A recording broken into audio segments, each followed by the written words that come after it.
Doctor साहब मैं तो ये कह रहा हूँ कि ये सब कुछ हो जाएगा, वो बरी भी हो जाएंगे, वो अहल भी हो जाएंगे, तो वो आपको लगता है कि पीएमएलएन की तरफ से प्राइम मिनिस्टर के उम्मीदवार स्टिल मियां नवाज शरीफ ही होंगे? मियां नवाज शरीफ साहब, मैं आपको ये अश्योर करता हूँ कि मियां शहबाज शरीफ की ये, यानी मैं उस जिम्मेदारी के साथ कह सकता हूँ उनकी फर्स्ट प्रायोरिटी यही होगी कि बड़े मियां साहब यानी मियां नवाज शरीफ साहब, अल्लाह करे कि ये सब चीज़ें इंशाल्लाह जल्दी हो और अगले इलेक्शन में ही शुड बी दी लीड जो है as prime minister, lead person Pakistan के लिए। अच्छा, as the prime minister candidate Nawaz Sharif साहब होंगे जी। सही, ये पूरी पार्टी की ख्वाहिश है, ये मियां शहबाज शरीफ की ख्वाहिश है कि जी वो अगर इंशाल्लाह ये जब चीज़ें होती हैं और वो इलेक्शन में हम जाते हैं और इलेक्ट होते हैं, सबसे पहले तो ये ख्वाहिश मियां शहबाज शरीफ की है। मैं आपको जिम्मेदारी से बता रहा हूँ। अच्छा। तो बात यह है कि उनका टेन्योर, आप प्लीज ये याद रखें कामरान साहब जनाब, ये मियां नवाज शरीफ का टेन्योर था जो हमने अभी बात की 2013 कहाँ से उठाया था, और 2016-17 में ये मुल्क जो है वो 2% फूड इन्फ्लेशन पे आ गया, 4% ये जनरल इन्फ्लेशन पे आ गया, 6.3%, पहले 5.8 थी जो ये कहते थे ये तो इन्फ्लेटेड है। खुद इन्होंने 6.3 जब उसको प्रोविजनल के बाद फाइनल किया तो ये पीटीआई गवर्नमेंट ने 6.3 अल्हम्दुलिल्लाह ये जीडीपी मानी। डॉक्टर साहब, और रिजर्व जो है हाईएस्ट आज तक वही अब मैं जरा आपसे अवामी नवाज शरीफ जी बताएं नवाज शरीफ साहब की बात कंप्लीट कर लें जी, फिर मैं सवाल करता हूँ। नहीं, मैं कह रहा हूं कि जी उनको आना भी चाहिए, उनका मुल्क है, और जो शवाहिद आ चुके हैं मियां नवाज शरीफ के हवाले से और इन केसेस के हवाले से, मैं समझता हूं कि अब तक ये फैसले हवा में उड़ जाने चाहिए थे। It is called subversion of justice, it is called miscarriage of justice. आपके अपने जो कानून है उसमें 561 सेक्शन है यही, मिसकैरेज ऑफ जस्टिस। अच्छा डॉक्टर साहब, शुरू करेंगे अब जरा सिंपल, बिल्कुल ठीक, आपका ये पॉइंट आ गया जी। सिंपल, मैं तो खुद इस बात का दाई हूं, मैं तो खुद इस बात का फेवर करता हूं। मैंने ये अलग एनालिसिस किया था कि इमरान खान साहब की ये सारी जिंदगी खलिश ही रहेगी कि नवाज शरीफ को हराए बगैर प्राइम मिनिस्टर बने। जिस तरह ये बने, जिस तरह ना बने, नवाज शरीफ को जेल में थे और उनको हराए बगैर ये प्राइम मिनिस्टर। अच्छा है, पूरा घमसान का रन बचे, मुकाबला बराबर का हो, लेवल प्ले फील्ड हो, यहाँ से नवाज शरीफ साहब हो, उधर से बिलावल भुट्टो साहब हो, इधर से इमरान खान साहब हो, दूध का दूध पानी का पानी हो जाए। हम तो जनाब जमहूरियत के कायल हैं डॉक्टर साहब। अच्छा, अब मैं जरा आम फहम लोगों को, 7-8 मिनट है मेरे पास, थोड़ा सा टाइम रह गया, लोगों को समझा दें सर 2-3 चीज़ें इकॉनमी के हवाले से। ये आपकी मैं इस बात का कायल हूं कि आपने $100 से नीचे लेके आए थे उस वक्त डॉलर को, आपने डॉलर को बड़ा मुस्तहकम रखा, लेकिन फिर इल्ज़ाम ये डला कि आप आर्टिफिशियल तरीके से पैसे फेंके, ये हुआ वो हुआ। लेकिन मैं कहता हूं अगर फेंके भी तो मैं तो इस बात का कायल हूं कि आपने डॉलर को मुस्तहकम रखा, पाकिस्तान का बड़ा फायदा हुआ। लेकिन अब डॉलर आ रहा है नीचे, लेकिन जिस तनासुब से बढ़ा है उसके हिसाब से तो बहुत कम आ रहा है। तो डॉक्टर साहब 200 से नीचे आप किस तरह लेके जाएंगे?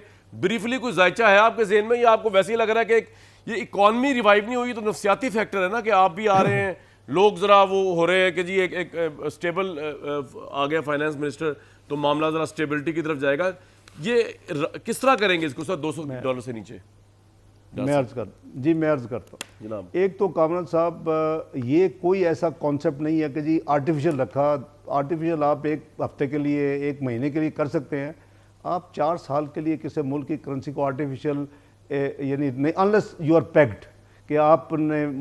और by the way market base Muslim League Noon की हुकूमत में जब इसहाक डार फाइनेंस मिनिस्टर, तो फर्स्ट टाइम फरवरी 99 में हमने मार्केट बेस किया था। ठीक, तो ये क्रेडिट मियां नवाज शरीफ और मुस्लिम लीग नून को जाता है। उससे पहले पैग होता था, गवर्नमेंट फैसला करती थी क्या रेट होगा, कितनी अच्छा डॉक्टर साहब प्लीज भी बताइए ना, 200 से कम किस तरह लेके आएंगे? लोग सुनना चाह रहे हैं, थोड़ा सा आ जाए इसके ऊपर प्लीज। देखिए जी जनाब, मैं अर्ज करता हूँ, इसमें बहुत एंगल, इसमें स्पेकुलेटर्स और हुंडी एंड इस टाइप की चीज़ों की एक यानी सारी एक स्कीम के तहत, या जो भी वो, मैं नहीं श्योर कि क्या उनकी सोच थी, क्यों किया। लेकिन मुल्क में अफरा तफरी, मुल्क में जो कुछ हुआ वो आपके सामने है। और एक इसकी होती है रीर, जो मैं कह रहा हूँ कि हमने फरवरी 1999 में इंट्रोड्यूस किया, वो है रियल इफेक्टिव एक्सचेंज रेट जी। वो जो इफेक्टिव रीर है वो बेसिकली हमने कैलकुलेट की है, और वो मैं नंबर आपको नहीं बता सकता, वो 200 से नीचे है। अच्छा, अब इनकी इन जो ये सारा कारोबार के जितने बड़े लीडर्स हैं या उसके एफिलिएट्स हैं, उनको ये पता है कि ना 98 99 में आर्टिफिशियल हमने जो किया इसने छोड़ा और ठीक करवाया, 13-14 में वही हुआ कि 111 114 जिसमें आपने इंट्रो में कहा कि जी वो एक सियासतदान पिंडी से उन्होंने कहा कि अगर अंदर से नीचे आए तो मैं सियासत छोड़ दूंगा, मैं असेंबली रिज़ाइन कर दूंगा। तो वो 2 दफ़ा इनको तजर्बा है। और तीसरा ये मैंने जैसे कहा, देखें ये हमारी एक तो पॉलिटिकल सेंटीमेंट्स हैं, लोगों की मेहरबानी, अल्लाह ताला का करम है कि दे हैव कॉन्फिडेंस, उन्होंने देखा कि जी ये जो मेरी थेरीज थी वो ठीक थी कि पाकिस्तान ये लेकिन डॉक्टर साहब अब तो आईएमएफ ने ये कह दिया ना कि आप मार्केट बेस रखेंगे डॉलर को, तो आप पे ये शर्त लागू नहीं होगी, पहले तो नहीं थी। मैं अर्ज कर रहा हूँ कि ये मार्केट बेस ही था और है। अच्छा, आप ये कह रहे हैं 1999 से मार्केट बेस है। मैंने तो किया हुआ है। I moved from peg to market base first time February 1999 और ये मार्केट बेस्ड ही है।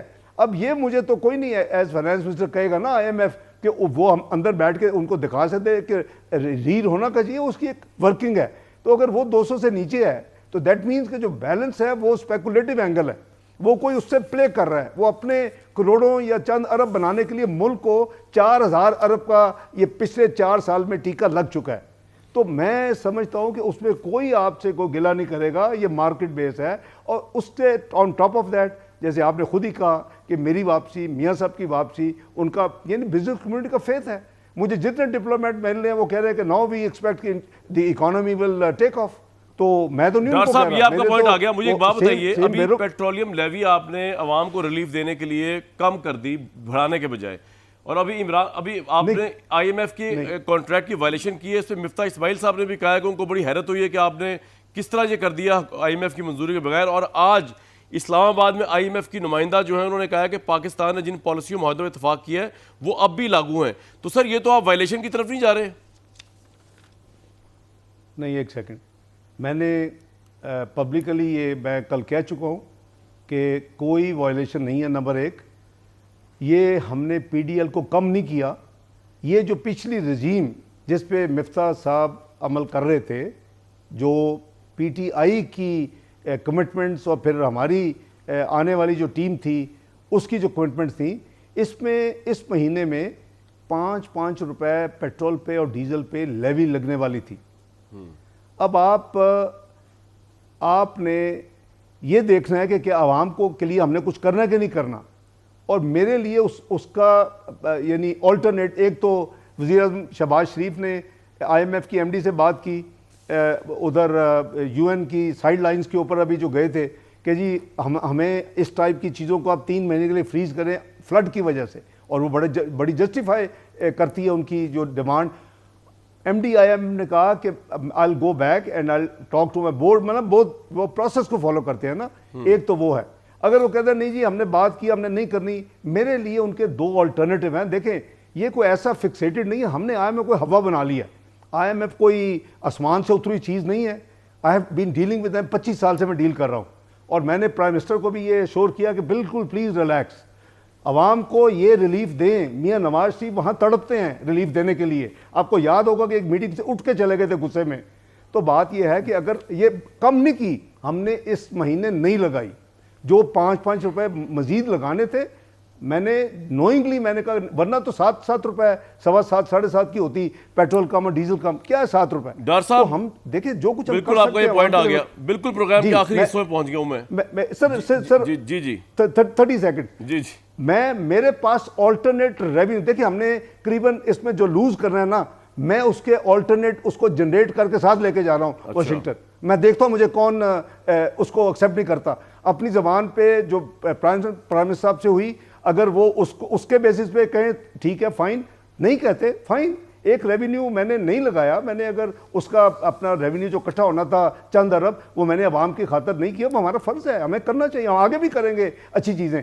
तो वो हमने उसका ऑल्टरनेट रेवेन्यू कलेक्शन किसी और मद में की है, और वो मैं उनसे डील करूंगा। तो इसलिए किसी को फिक्र करने की जरूरत नहीं है। मिफ्ता साहब भी रिलैक्स करें, रिलैक्स करें। मिफ्ता साहब कह रहे हैं आप शुरू से उनकी जॉब के हवाले से इनसिक्योर थे, वो कि आप आ रहे हैं, डार साहब आ रहे हैं।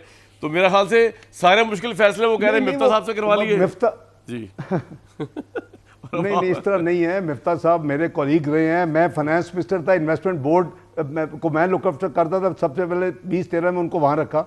फिर जुबैर जब गवर्नर बन के, प्राइवेटाइजेशन मिनिस्ट्री बहुत बड़ी है, उनकी ख्वाहिश थी कि मुझे गवर्नर नहीं बनाया तो मुझे यहाँ ले आए इन्वेस्टमेंट बोर्ड से, वो किया, तो हमारा बड़ा अच्छा ताल्लुक रहा है। इसमें कोई ज़ातियात नहीं है। देखें, मैं 3 दफ़ा अल्हम्दुलिल्लाह वज़ीर ख़जाना रह चुका हूँ, क्या चौथी दफ़ा मेरे ऊपर को ख्वाब के पढ़ नहीं लग जाने। पहले 3 में से 2 टेन्योर मुझे मुश्किल तरीन हालात में मिले। नवाज शरीफ साहब का फ्यूचर तो बताया कि जी वो प्राइम मिनिस्टरशिप के उम्मीदवार होंगे और शहबाज शरीफ साहब की भी ख्वाहिश है। मरियम नवाज साहिबा जो है उन्होंने बड़ा कंट्रीब्यूट किया है नून लीग के लिए, नून लीग के पॉइंट ऑफ व्यू से। नवाज शरीफ साहब की एब्सेंस को उन्होंने जिस तरह डेयरिंग तरीके से यहाँ पे अपनी पार्टी के लिए चैलेंज किया, ये बड़ा इंटरेस्टिंग था, उन्होंने जैसा लीड किया है। मरियम नवाज साहिबा का फ्यूचर नवाज शरीफ साहब क्या देखते हैं आपके नज़दीक? मियाँ नवाज शरीफ साहब की टीम के, शी विल बी इंशाल्लाह मियाँ नवाज शरीफ की टीम में उनका एक कलीदी रोल होगा। वो बड़ी काबिलियत है, उन्होंने बड़ा फ्रंट फुट पे आके खेला है, उन्होंने पार्टी के लिए बेपनाह तकलीफ़ और कुर्बानी दी है। मैं और फिर वो जैसे मैंने कहा कि शी हैज़ दी एबिलिटी, तो उसके मुताबिक जिस चीज़ को जिम्मेदारी मिलती है, आप यही चीज़ें देखते हैं, लॉयल्टी देखते हैं, आप काबिलियत देखते हैं। वक्त हो गया खत्म, आपसे इन तिश्तगी रह जाएगी, बातें आपसे बहुत करनी थी, लेकिन नेक्स्ट टाइम सही